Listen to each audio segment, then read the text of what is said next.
Growing up with a lawyer as a dad, my biggest memory is going down to his office and being able to run around the office and playing with all the supplies and getting to see the people he worked with and his interactions with all his co-workers and how much fun he seemed to have at his job. I met Peter in the fall of 1965 when we both pledged Sigma Alpha Epsilon fraternity over at UNM. I met Peter some 40 plus years ago. He worked for his mother at the Sheriff's Department, and he was a trip going down there and watching him type up writ of executions and all. And he was always fun to stop by and just visit with him. He has always had a funny story to tell. I met Peter for the first time as a freshman at the University of New Mexico. We actually pledged a fraternity together, and but I had known about him a long time before that because of his reputation. Peter kicked the field goal that won the state championship football game in 1963 that he instituted against Belen, and he remained famous for that his entire life. If you've known Peter, you can't talk about his life without mentioning what we all call the kick. The papers reported the day as being a beautiful, sunny November afternoon, and Pete kicked a field goal to 24 yards with 50-some seconds left to play. And as the years went on, that story was changed a little bit. My last version of it in playing golf with Pete is that it was about 65 yards into a blinding sleet. It's been anywhere from 60 to 80 yards into a driving snowstorm. The reality is that it was 12 yards on a really clear, beautiful fall day. Peter did like to embellish, and he enjoyed embellishing, and that was part of his sense of humor. He was very concerned about his family, and he always would tell me how great it was that they'd ride to games and stuff, and little did he know they took danger and harm's way riding with him, and sometimes didn't necessarily want to go to Fayetteville, Arkansas to watch the Lobos get beat by a huge margin, but he still prided himself in that, and that was a big part of it. He put his family at the forefront, and a lot of people didn't know that aspect of him. We took a lot of road trips, and the road trips always consisted of some Lobo athletic event. There's not a family trip or vacation I can remember growing up that didn't involve some sort of athletic event. Mm-hmm. But generally they were for the Lobos, to watch the Lobos. And we would drive most of these places regardless of how far it was. The times in the car were always good. Sometimes kind of scary. He wasn't the best driver. He thought he was. Yeah, he thought he was. You couldn't convince him otherwise. But just on those trips, he was a lot of fun. And at the sporting events, just, you know, he knew all these sports so well. He knew the athletes. He just enjoyed them. He made them fun for us. Getting to the places, to the locations in the car was a geography lesson. He knew so much about exit 293 to see the biggest ball of mud. I mean, it was just incredible. You learned so much and just wondered, where did he learn all of these things from? And then when he learned how to use his iPad, that was scary because he learned how to use apps and could make himself even more knowledgeable. But he knew where all the McDonald's were because of his apps. Yeah. He had a McDonald's app. He knew where every McDonald's was on the face of the earth. He did. He really cared a lot about other people. He took himself very lightly, but he took everybody's needs socially, and not socially, to himself, and cared about them, and he put their problems on his shoulders. He really did. He shouldered those problems, and he empathized and advocated well for his clients. He seemed to know a lot of people, and he seemed to have fun with a lot of people, and a lot of people seemed to respect him. And I just remember my dad being someone that people liked being around, and so I was very proud of him. His clients loved him. I mean, his clients flat loved him. And one of the things as he became ill in this last year, I went to see him quite often in his hospital room or in the rehab place, and I was always kind of baffled at, and not really, but surprised at the number of his former clients, or some of them were still current clients, in the room talking to him and not talking about their cases, just visiting with him. That says a lot to me, that's the way his clients perceived him. The way I saw my dad treat people that he worked with, treat people in general, I learned from him that everybody deserves respect. I remember on the day that I became a lawyer, he told me that being a lawyer was a huge responsibility.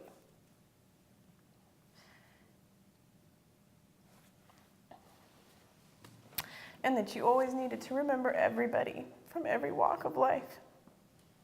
I've promised myself to follow in his footsteps in that regard and to treat people the way he did and to value people and to find the importance in relationships. And so I think that's one of the things I love most about him is how he was with other people. Well, another thing a lot of people don't know because it's not publicized, he was the guardian ad litem to well over 300 kids over the course of time, virtually every one of whom stayed in contact with him as they grew up. He was just a generous person to anybody who he interacted with. He would give you the shirt off his back. Might be too big for you, but he would do it. I understand that I'm here because Ted asked me to do this, and I'm so pleased to talk about Ted. But I know you're also honoring Pete Johnstone in this year, and it's somebody I feel very strongly about because I've known Pete forever. As a matter of fact, when I first came to legal aid, Pete's mom was the civil sheriff and handled all of the service stuff out of the sheriff's office, including things like throwing people out of their homes and that kind of stuff. And Pete worked for his mom doing that stuff. But you know what? When they had really poor people who were really being evicted, perhaps under dubious circumstances, the first thing his mom or Pete would do is call us at Legal Aid. And they would make sure, and then sometimes they just say, okay, well, you guys do what you can do. In the meantime, I'll put it at the bottom of the pile. And, you know, I mean, that bespeaks a lot about Pete's upbringing and Pete, because that's the kind of guy he was throughout his practice. And I worked with him and on pro bono, invariably it was pro bono. Pete would never take a fee when he was working on these kinds of things. And it always harked back to the way his mom and he handled that office and his concern for those disadvantaged people. My dad was proud to be a Lobo. He bled cherry and silver. One of the memories that I have as far as my dad being an ultra Lobo is he and I drove to Arkansas 2 years ago to watch the football team ultimately get decimated by Arkansas. But we were in the stands and there were a couple of people behind us making some derogatory comments about the Lobo players. And Dad turned around and he said, "Hey, we're from New Mexico. Only we can talk bad about the Lobos." And I thought, oh gosh, we're going to get in this big old conflict and it's going to be a horrible game. By the end of the game, Dad and this guy were as if they were buddies. But he was definitely Lobo. If the Lobos had a curling team, we would have followed the curling team. Absolutely. If the Lobos had an underwater basket weaving team, we would have gone to underwater basket weaving contests. He was proud of being a Lobo. He loved supporting the Lobos. And not just in an athletic sense, but in terms of the academic sense, the school. He had a lot of pride in being a Lobo. Here's a guy that would sit till the very end of a game. He drove to Oregon when the Lobos got beat 77-7. He got back, and I said, "How many Lobo fans were there?" He said, "I think with the parents they were 18. I said, "When did you leave? Third quarter?" He said, "No, I stayed till the very end along with 20 other Oregon fans." So loyalty was and UNM was his bloodline. It was in his heart. He was proud of the university and wanted to do all he could for it. I'm sorry I can't be with all of you here this evening, but I wanted to read The True Gentleman, which was the creed of Sigma Alpha Epsilon, and Pete took this very seriously.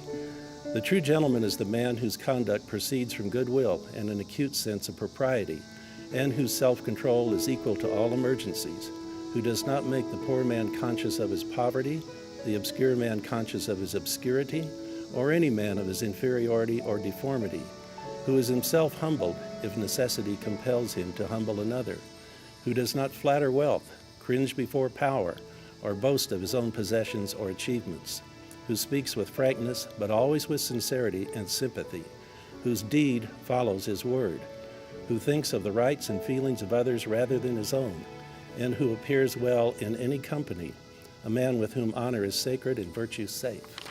I'm going to miss just being around him, the infectious laughter he had, the comradeship, talking about anything, a wild gambit from law to sports to women to life to socialization. He was an all-encompassing guy. He was a unique person. He knew a lot about a lot of things, but he didn't let you know it. He just portrayed it. I mean, he wasn't a braggart in any way. He was very modest about it. He was probably, among my friends, probably one of the 3 or 4 of my closest friends that I have and kept over the years. I lived away from New Mexico for 34 years, but we always stayed in touch. We were always friends. He came to see me in Illinois. And I think that I'm just going to miss being able to share fun times with him, because I would say that for the most part, virtually everything we did was centered around fun and about having a good time and enjoying each other's company. I guess typically when a person receives this award, the dean of the law school calls to notify the honoree.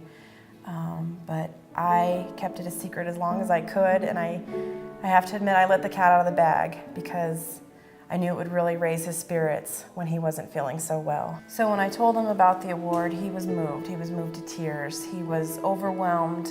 He honestly didn't think he deserved it, and he said he just really felt like he hadn't done enough to deserve such a great award, which is ridiculous because he did, and I think that's evident, and I'm so very proud that he did get this award, and I know if he were here to accept it personally, it would be such a great night, and it would be such a celebration of his career.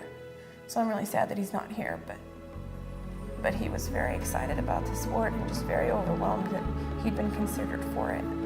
His legacy will continue on, and I think that even though he's not here, he knows that he received it, and he was extremely proud about it and excited about it. Excited to the point of asking the dean what he needed to do, Right. what Dad needed to do for it, and we had to kind of tell Dad, no, Dad, this is for you. You don't need to do anything. He was always ready to donate something or write a check so that day he was like, well, what do we need to do? Yeah. What do we need to do? No, the dean did call shortly thereafter, and it was a very good conversation the dean had with my dad, and again, he was overwhelmed that he got to talk to the dean about it, and just a very, very good situation for him at a very important time in his life.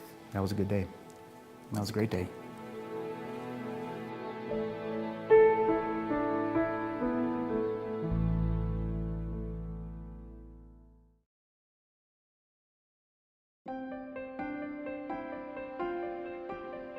It is a privilege to join the University of New Mexico School of Law in honoring a distinguished alumna and an inspiring leader in the legal field, Patricia Madrid. I met Patricia when I went to work for the law firm that her and her husband had, and that was back in 1989. I first met Patricia when she was a young lawyer. It must have been her first year in practice. I don't recall exactly the date. But I was a sitting district judge in Albuquerque, and she was working for the Kuhl law firm, and she and Roland Kuhl came by, and they're going to argue a motion in my court, and he introduced Patricia Madrid. She looked so young, and she was, and she argued the case, and I remember it because I was so impressed by how well prepared she was, how assertive she was, and how well she did. Well, I know her because she's my mother. I think she was at the birth, and grown up with her and lived with her most of my life. Even when I moved away, she's still been a strong presence in my life. The thing about Patricia is she is a fearless individual.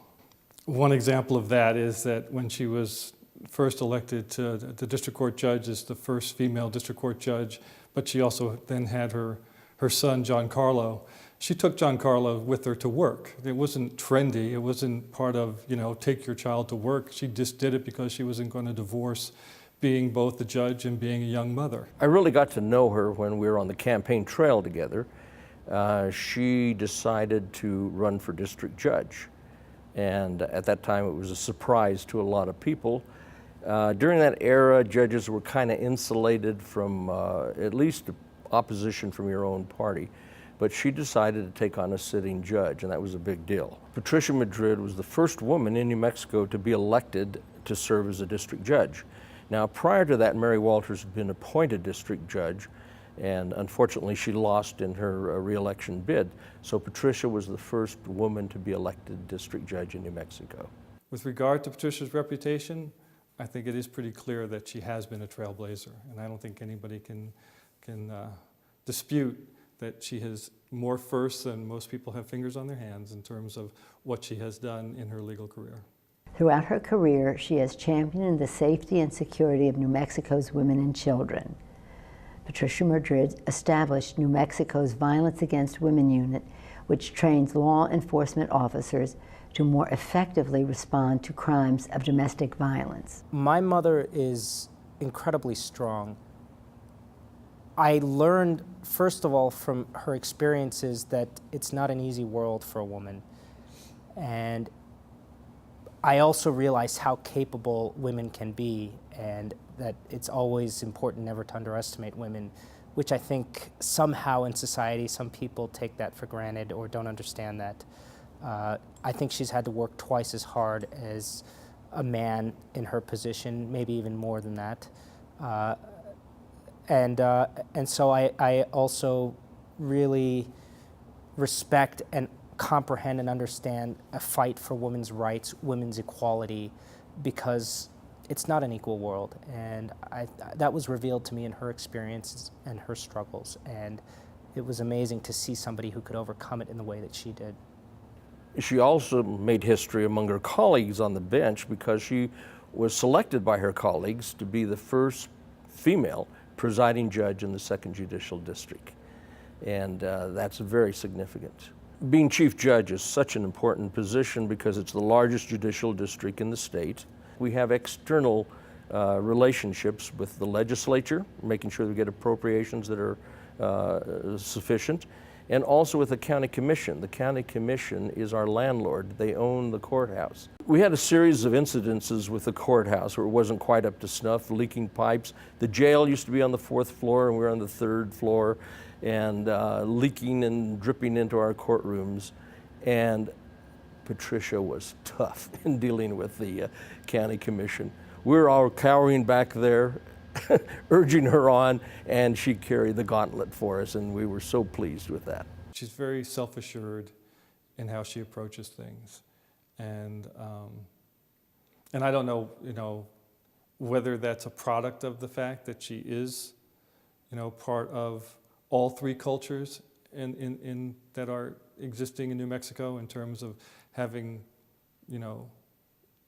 strong Hispanic roots, as well as Native American roots, as well as Caucasian Anglo roots that go back to the 1800s. And so I just think that she's probably, it's very easy for her to be comfortable with the people of the state and the problems of the state, and to see all the bigger pictures that are associated with the state of New Mexico. With regards family values, a lot of people like to talk about family values today. But with my mother and our family, I think I had a firsthand experience and a deeper comprehension of what family values really mean. When she started, she grew up very poor. She willed herself through school to become educated, and she was driven and somehow didn't see women in power and got into politics because she thought that wasn't right. But she didn't do it alone. Her brothers were there. I remember on their first campaigns, we were painting signs, putting them up all over the state. And her family was always there. Her mother worked incredibly hard. We would go to political events. Her mother was the first one there to shake people's hands, to talk about her daughter, how proud she was, how amazing her daughter was, which was all true and still is. And after, as my grandmother got older and my uncles got older, my mother was always certain to go back and take care of her own family and to be there for them as well. And so it's family value through action, not through simple words. And I think that's important to people, for people to really think about and realize. It's easy to talk about these things. It's easy to have catchphrases, but I think it's important to live that and to really comprehend what that means. She and I had similar experiences when we became judges because we were very young. I was 35 years old, she was 30. And not everybody thought that we had the requisite experience time and practice to become good judges. And so people were looking at us with a jaundiced eye, if you will.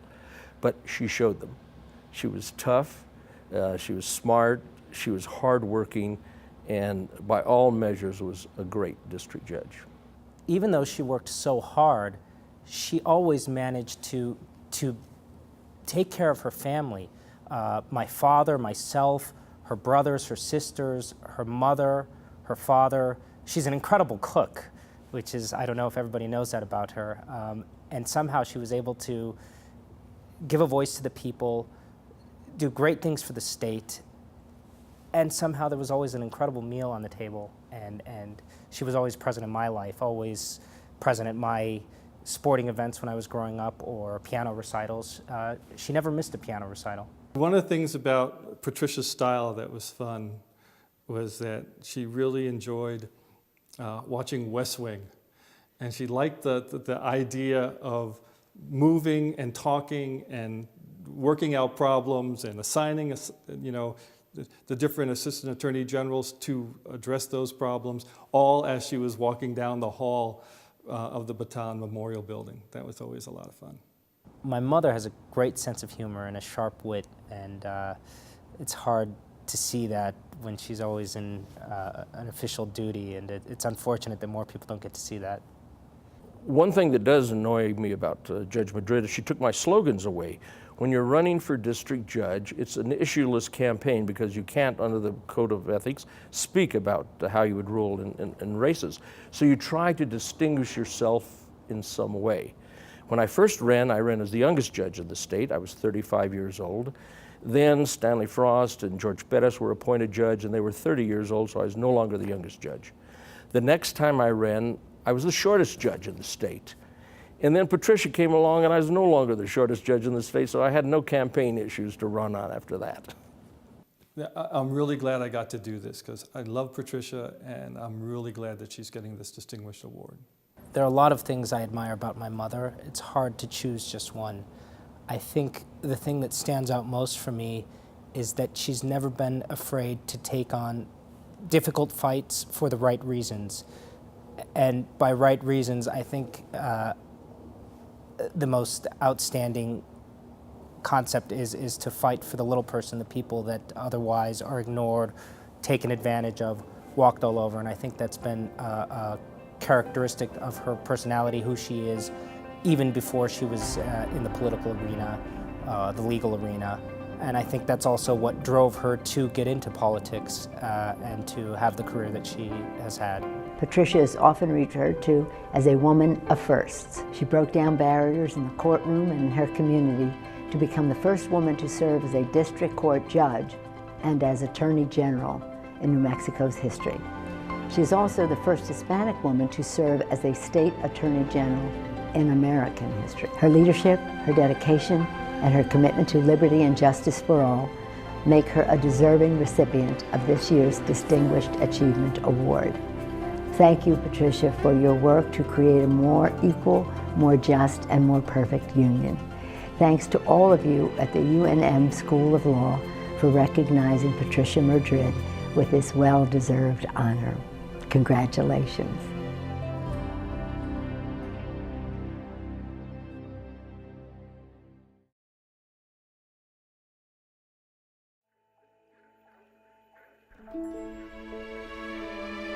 We decided to take him to lunch, so I saw him in the forum, and I was coming out of another class, and I said, "Hey, Mario, baby!" I yelled across, and he was like, "Nobody ever called him Mario," and certainly nobody ever called him Mario, baby, at least not a student. Ted and I first formed a relationship in the early 80s. I was the chairman of the amicus committee for the trial lawyers, and Ted would oftentimes help it write briefs. How I met Ted was I took a class from him in law school, probably in 1976, when he was visiting professor from Syracuse, and he was teaching federal civil procedure. Well, you're not going to believe this, and I'm not sure Ted even remembers it. But when I was at law school at Georgetown, Ted was a year ahead and he was on the law review. And in that changeover year, when we first years were accepted onto the law review, we were these young pups, and we sort of looked at Ted as one of these superstars, which he was on the law review. And of course, I never got to work with him or anything, but I knew who he was, and then of course he disappeared. He graduated, and I had no contact with him whatsoever until I ended up here at the law school, and lo and behold, there was Ted Occhialino. What impressed me about Ted was the way he conducted the class and how he treated us as lawyers. You know, I was in the class of very exceptional students, very bright women. I think we were the first class that had all these very intelligent, great women.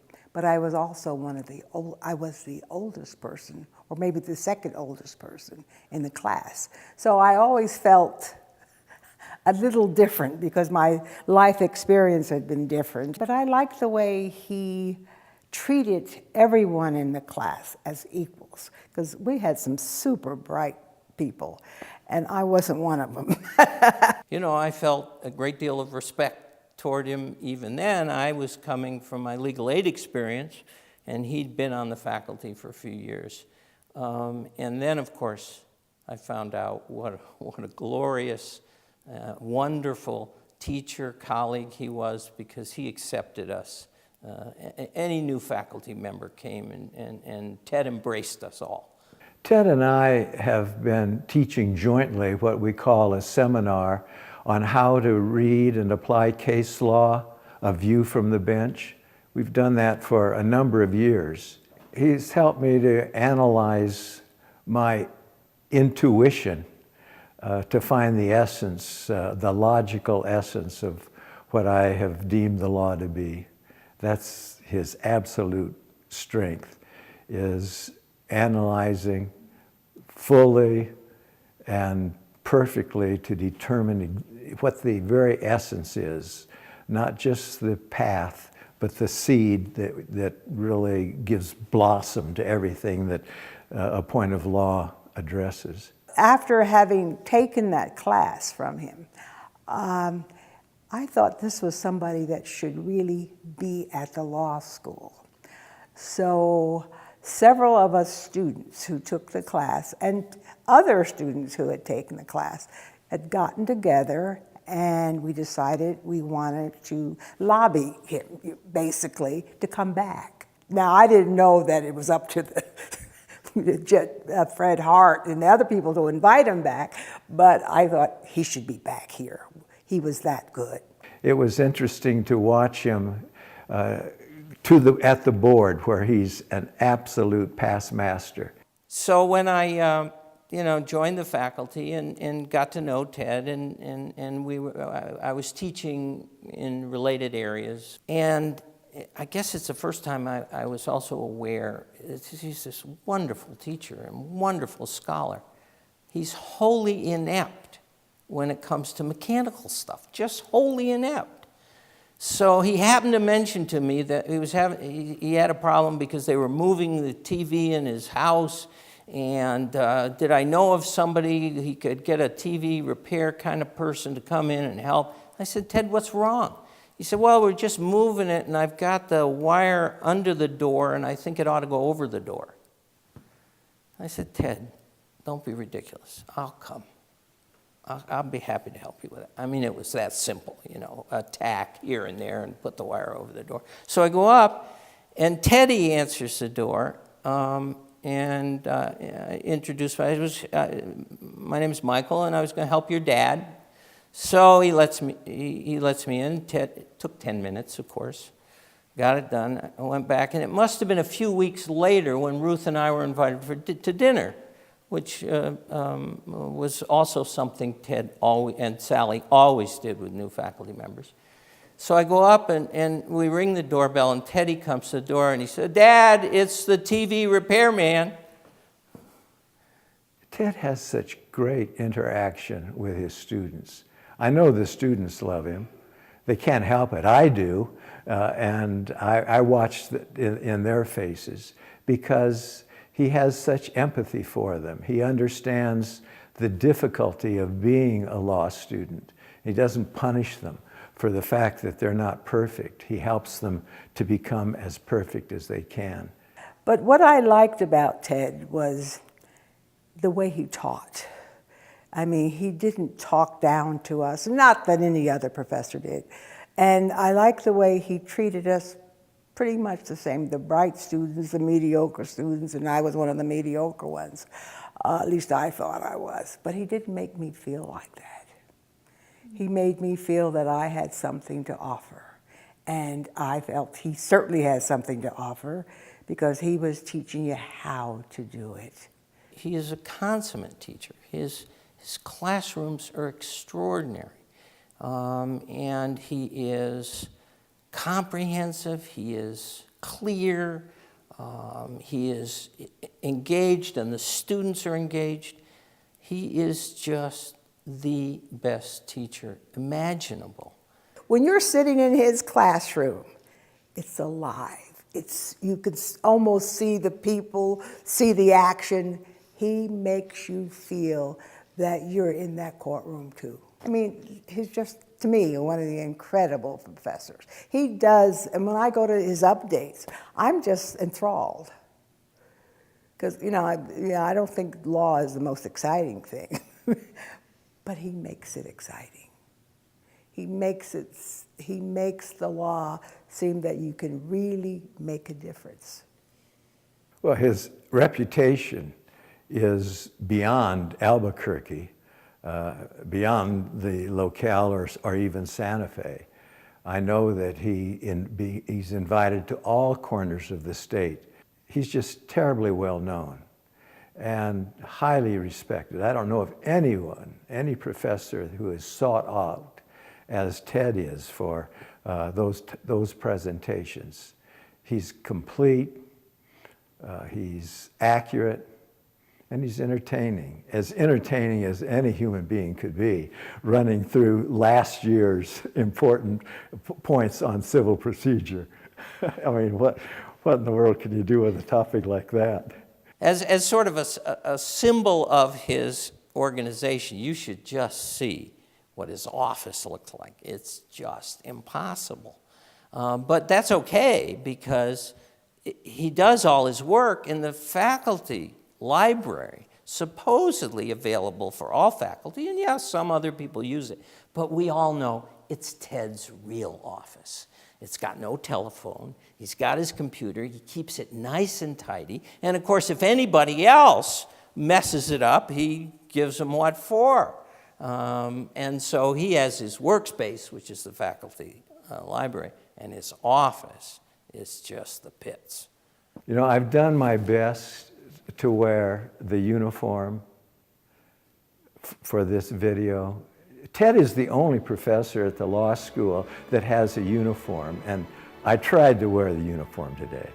The most difficult thing for me is his absence in the fall semester. He's not around. I mean, I'm not around much anymore, but it was nice to know when I was here in the building, Ted was there. And when Ted's gone, I mean, we talk on the phone, but it's just not the same.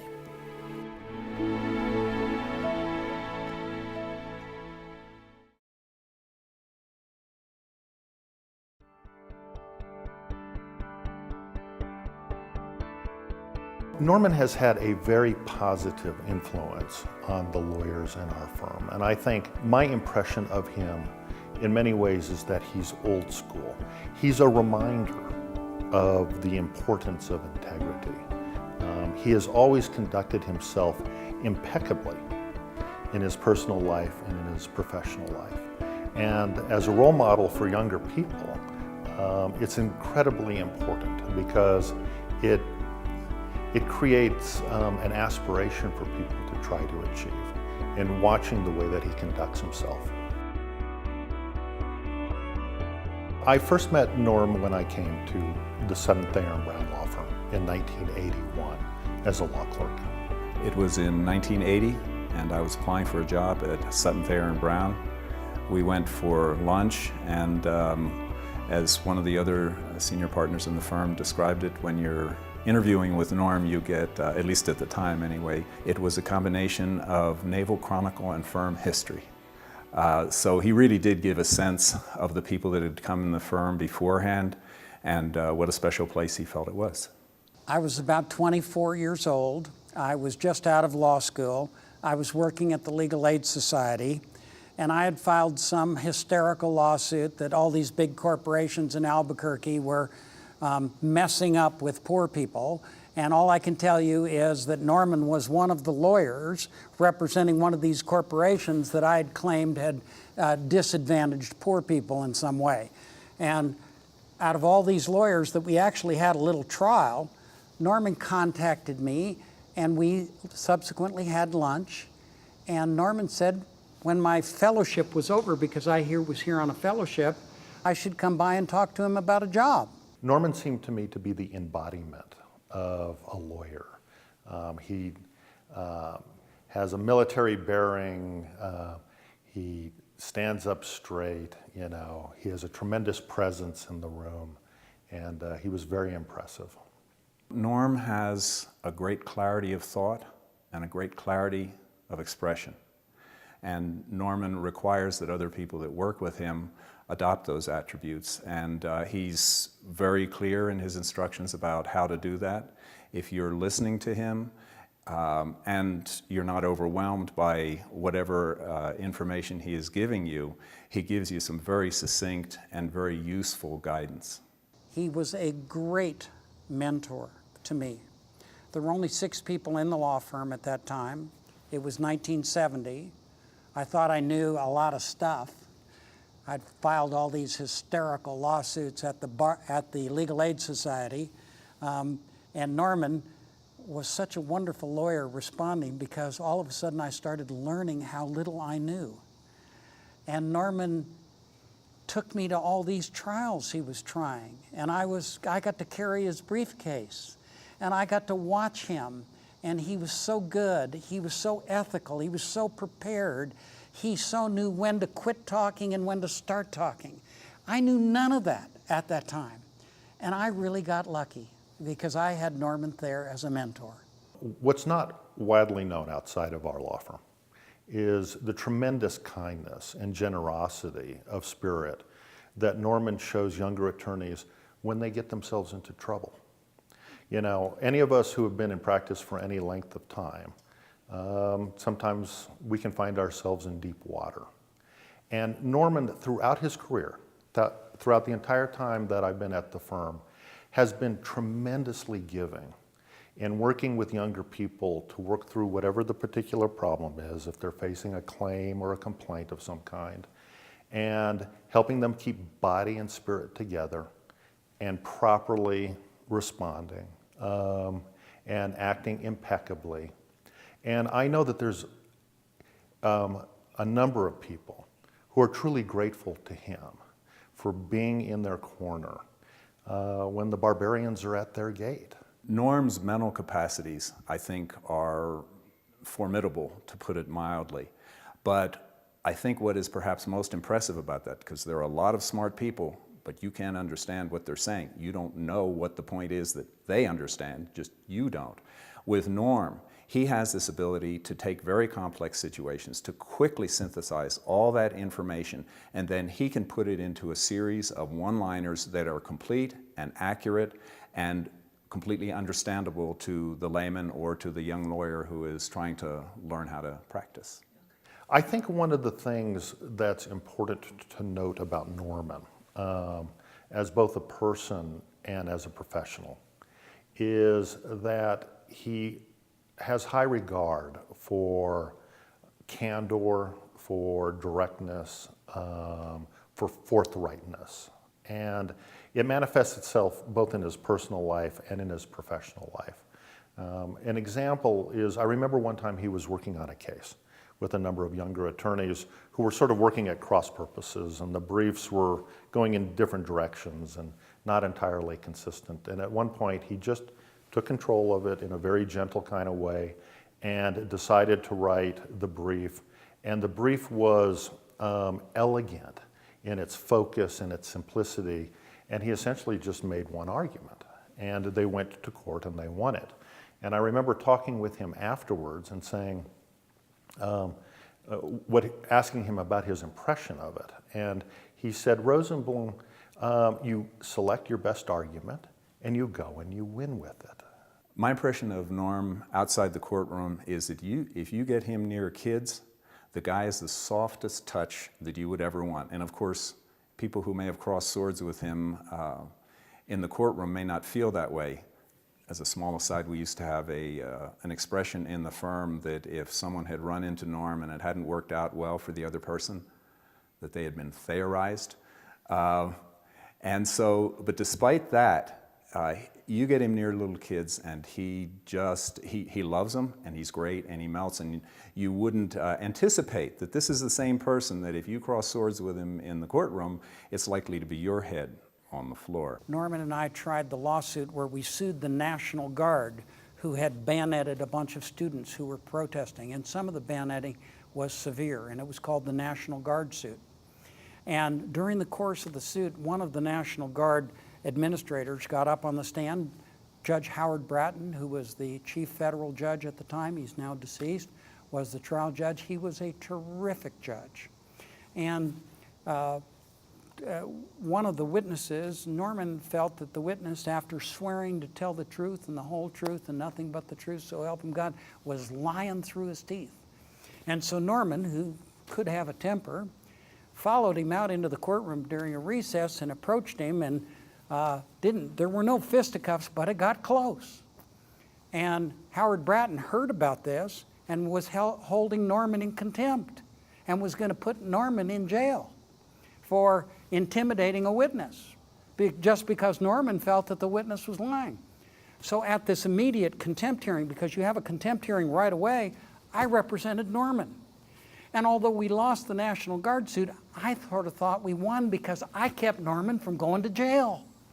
I explained that Norman was just excited and that he felt that the witness hadn't been completely truthful.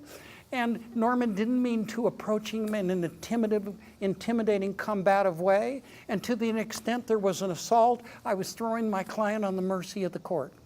And Judge Bratton looked at me above his glasses and looked at Norman and said, okay, all right, I'm not going to hold you in contempt, Mr. Thayer, but if you ever do that again, you're in trouble. Norm is distinguished for a number of reasons, but one of the ones that sticks most in my mind is his courtroom ability.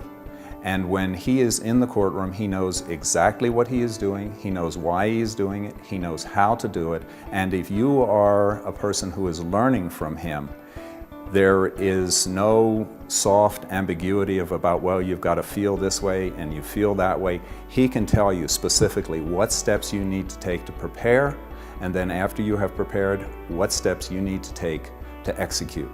And I've seen him do it, and I can tell you it is impressive, and I've read the transcripts afterwards, and they sound just as good as he did when you were in the courtroom. I'm struck by how he and his lovely wife, Martha, and their great son, Murray, and their family conducted themselves when they suffered a recent devastating loss in their family. Norman was a study in composure, in class, and tremendous loyalty and dedication to his family, and he impressed everyone around him. And in situations like that, people learn from the behavior of their mentors, and he taught us all a life lesson in how to conduct ourselves. Norman is such an exceptional person. He has an incredible sense of integrity, and he is so prepared for the kinds of issues that he chooses to get involved in, whether it's a school board election, whether it's an election of a congressman, whether it's a community issue. Norman gets prepared. He's not somebody who's glib. Norman is studied, and you can learn so much from Norman Thayer. You just have to be a good listener.